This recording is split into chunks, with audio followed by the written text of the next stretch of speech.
Tres Palmas, eine der kleinsten Mennonitenkolonien Paraguays, hat eine ganz besondere Geschichte. Diese Siedlung liegt am Stausee Iguazú im Distrikt Raúl Arsenio Oviedo im Departement Caaguazú. Die Geschichte begann in der Kolonie Bergtal, die im Jahr 1948 vom plattdeutschen Immigranten aus Kanada gegründet wurde. Durch den geistlichen Einfluss von Dr. John und Clara Schmidt in Kilometer 81, der Schwesternschule in Chaco und dem Radiosender HCJB trafen einige Familien eine folgenreiche Entscheidung für Jesus Christus. Es führte dazu, dass Herr John Johnson und Herr Jacob Brown 1956 eine Brücke über den Juqueri-Fluss und einen Weg bauten, um auf der gegenüberliegenden Seite von Bergtal eine Schule und eine Klinik aufzurichten. Der erste Lehrer und Gemeindeleiter war Frank Kröker von der EMC-Mission, der mit seiner Familie zum Juqueri zog. Weitere Lehrkräfte waren später Sarah Martens und Anna Löwen. Immer mehr Familien zogen auf das Land in Buena Vista, das der Compañía Forestal Hispano-Paraguaya angehörte, in der Hoffnung auf Freiheit und geistliche und wirtschaftliche Entwicklung. Als sich herausstellte, dass die Kompanie kein Land an sie verkaufen würde, suchten sie neue Horizonte. So kam es, dass Herr Jacob Brown im Jahr 1961 2090 Hektar Land in Tobati erwarb und eine Holzbrücke über den EU-Fluss anfertigte. Auf seinem Landstück entstand das Dorf Lucero und Herr Brown spendete Grundstücke für Schule, Hospital und Kirche, heutiges Freizeitlager, in Lucero und war am Wegbau beteiligt. Auch verkaufte er einen Teil an Privatbesitzer. Einige Jahre später konnte auch Herr John Johnson 52.000 Hektar Land am Iguazú-Fluss kaufen und eine Brücke über den Iguazú fertigstellen. Außerdem fertigte er mit seinen Maschinen insgesamt 200 Kilometer Erdwege. Später bot John Johnson Ländereien an einheimische und brasilianische Immigranten zum Kauf an und es entstanden mehrere neue Siedlungen wie Vaquería, Nueva Brasilia, Nueva Toledo, San Juan und ein Teil von Casilia II. Eggy Brown hatte schon in Bergtal mit Sonntagsschule begonnen und die erweckten Christen versammelten sich zu Bibelstunden. Das führte zur Gemeindegründung der EMC-Gemeinde im Jahr 1967 mit 22 Mitgliedern. Heute heißt die Kirche EMG, Evangelische Mennonitengemeinde, und zählt 90 Glieder. Ein besonderes Anliegen dieser Gläubigen war die Mission unter den Einheimischen und Indigenen. Die Schwestern Kitty und Anne Brown hatten im Jahr 1955 eine Krankenschwesternausbildung in Loma Plata, Chaco, abgeschlossen. Als sie zurückkamen, fühlte Anne den starken Ruf für die Mission und lernte 1964 gemeinsam mit entsandten Missionaren aus Kanada die Guarani-Sprache und eröffnete 1965 am Juqueri eine Klinik, in der sie besonders an die Eingeborenen dachte. Die Medizin in der Tasche öffnete ihr und Sarah Löpke, einer Missionarin aus Kanada, viele Türen, wenn sie auf schmalem Pfaden die Indianerhütten aufsuchten.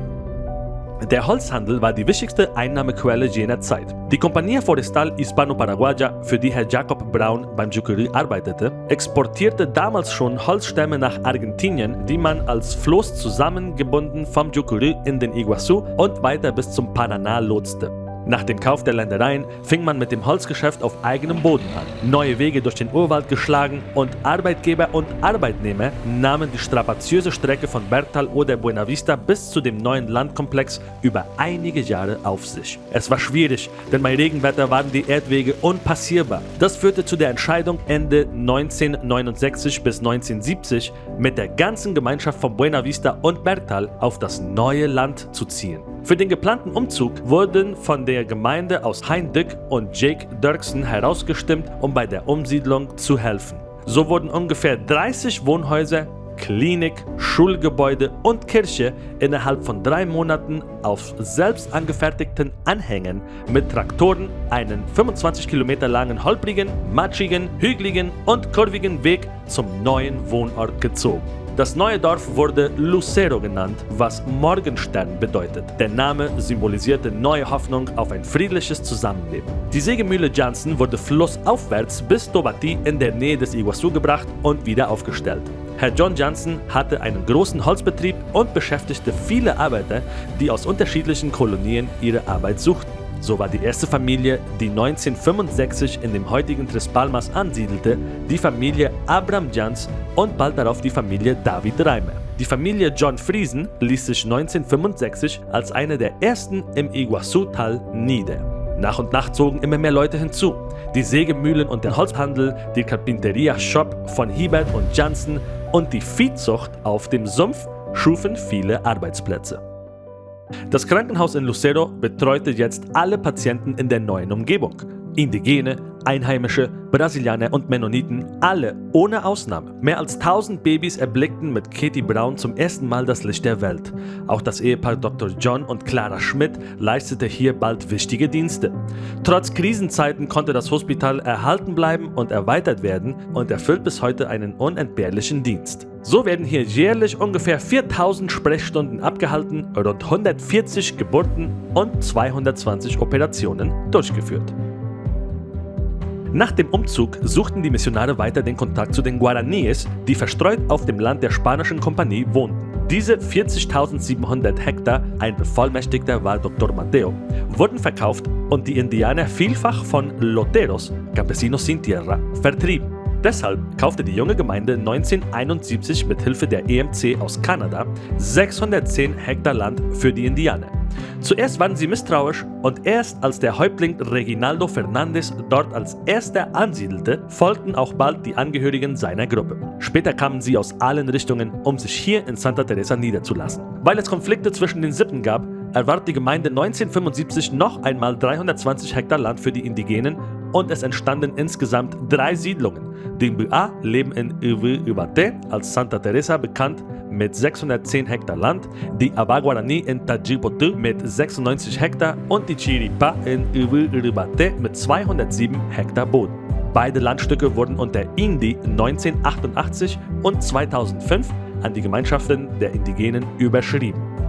Im Jahr 2005 wurde auf einer extraoffiziellen Bürgerversammlung der Sociedad Civil Tres Palmas beschlossen, 322 Hektar ihrer Waldreserve an INDI zu verkaufen. Es gab jedoch die Bedingung, dass weder INDI noch irgendwelche NGOs, Nichtregierungsorganisationen, in Zukunft mit Landbesetzungen drohen würden und so gaben die Indianer ihr Versprechen. Diese Siedlung heißt Ñembiara. Die christliche Mission in Santa Teresa konnte mit dem Landkauf 1971 gezielt fortgeführt werden. Medizinische Betreuung, wirtschaftliche Beratung, Konsumladen, geistliche Gemeindearbeit und Schulunterricht waren wichtige Zweige. Die Schule zählt heute 10 Lehrer und 300 Schüler. Auf der ersten Sitzung am 16. Juni 1973 boten Herr John Johnson und Dr. John Schmidt jungen Bewohnern Land für 3000 Guaraníes pro Hektar an, die sie in 3 Jahren abzahlen konnten. Am 17. September wurde der Name Tres Palmas abgestimmt und das erste Komitee gewählt. Es bestand aus David Jans, Jacob Brown und Dr. Schmidt. Der 20. September wurde offiziell als Gründungstag anerkannt. Ende der 80er Jahre bot Dr. John Schmidt erneut 4000 Hektar zum Kauf an. So hatten auch junge Bürger eine Gelegenheit, günstig zu einem Landbesitz zu kommen. Einen Teil schenkte er der Kolonie als Waldreserve. Auch der Missionar Bill Rupp überließ 1066 Hektar der Kolonie zum Kauf, so dass heute 86 Bürger gemeinsam über 9000 Hektar Boden verfügen. 40% werden als Naturreserve geschützt. So verschieden wie die Einwohner der Kolonie waren, so unterschiedlich waren auch ihre Wünsche und Vorstellungen für den Aufbau einer Mennonitenkolonie. Das führte zu Auseinandersetzungen. Aber die größte Krise kam mit der Überschwemmung 1983, die durch das Abdämmen des Iguazu-Flusses an der Mündung zum Acaraí hervorgerufen und von einer intensiven Regenzeit 1000 mm pro Monat beschleunigt wurde. Der See sollte als Reservewasser für das Acaraí-Stauwerk dienen.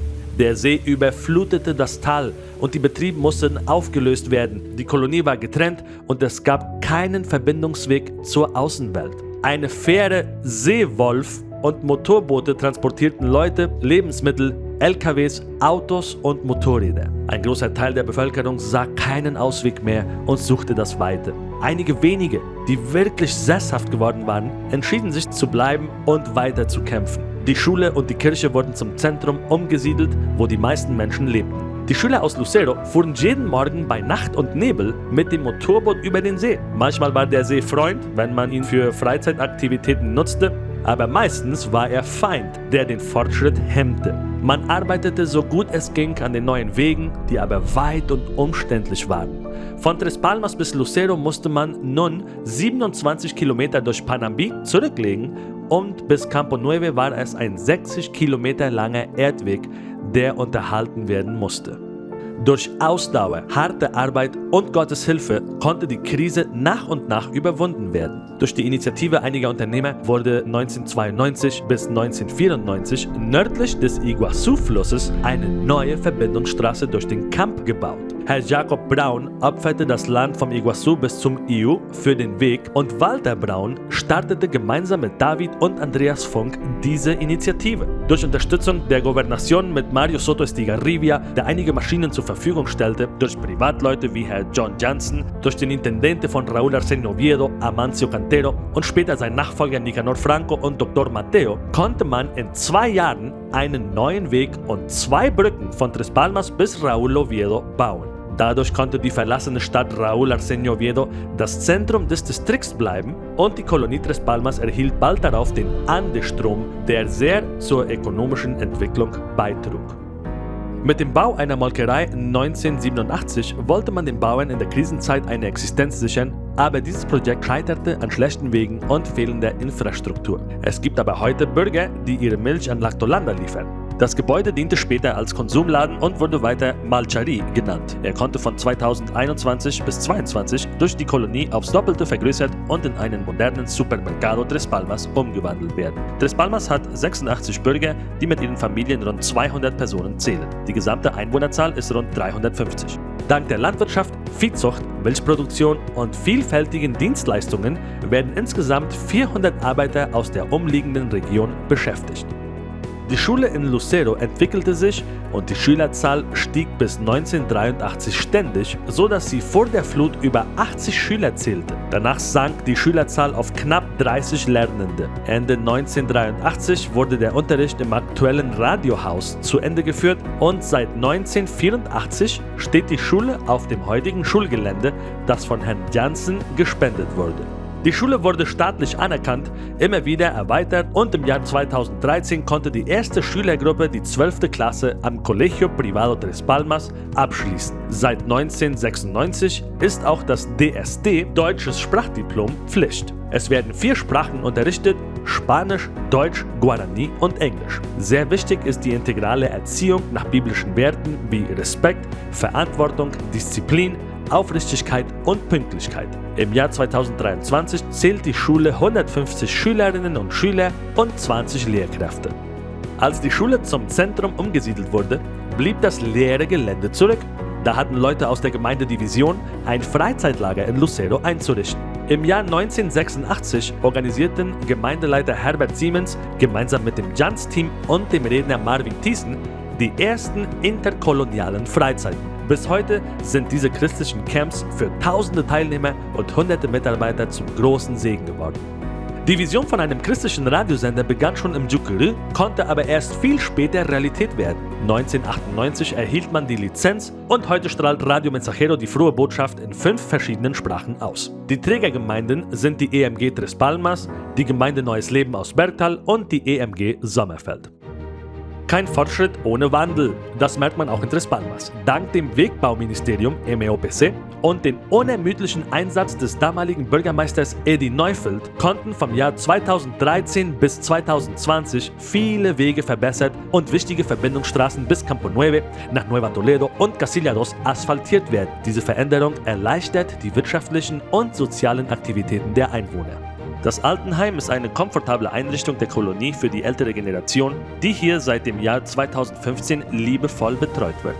Im Jahr 2011 wurde die spanischsprachige Kirchengemeinde Casa Cristiana de Adoración eingeweiht, in der sich unterschiedliche Kulturen aus der nahen Umgebung zum Gottesdienst versammeln. Die Einwohner der Kolonie Tres Palmas sind für ihre Freigebigkeit und Nachbarschaftshilfe bekannt, mit der sie Gott und dem Vaterland dienen möchten. Der Sport hat in der Kolonie eine wichtige Bedeutung und viele Freiwillige engagieren sich ehrenamtlich, um sportliche Aktivitäten zu ermöglichen. Die Kolonie nimmt am MFBOV, Mennonitischen Fußballbund und Volleyballbund Ostparaguay, erfolgreich teil und konnte schon viele Siege verzeichnen. Mit dem Slogan "Wir sind wenige, aber groß, somos pocos, pero grandes" unterstützt das fanatische Publikum ihr Team mit den grünen Trikots. Die Erweiterung der Sporthalle im Jahr 2022 konnte durch die Kolonie und einer erstmaligen Unterstützung für Dach und Fußboden von der Municipalität mit Bürgermeister Antonio Solís beendet werden. Der Bau wurde 2023 abgeschlossen. Tres Palmas blickt auf eine reiche Geschichte zurück, die von Entschlossenheit, Freiheit, Zusammenarbeit und dem Streben nach Gemeinschaft geprägt ist. Diese Geschichte ist jedoch noch nicht zu Ende. Wenn in Zukunft neue Herausforderungen auftauchen, werden die Werte der Solidarität, des Zusammenhalts und der unerschütterliche Glaube an Gott die Gemeinschaft weiterhin stärken.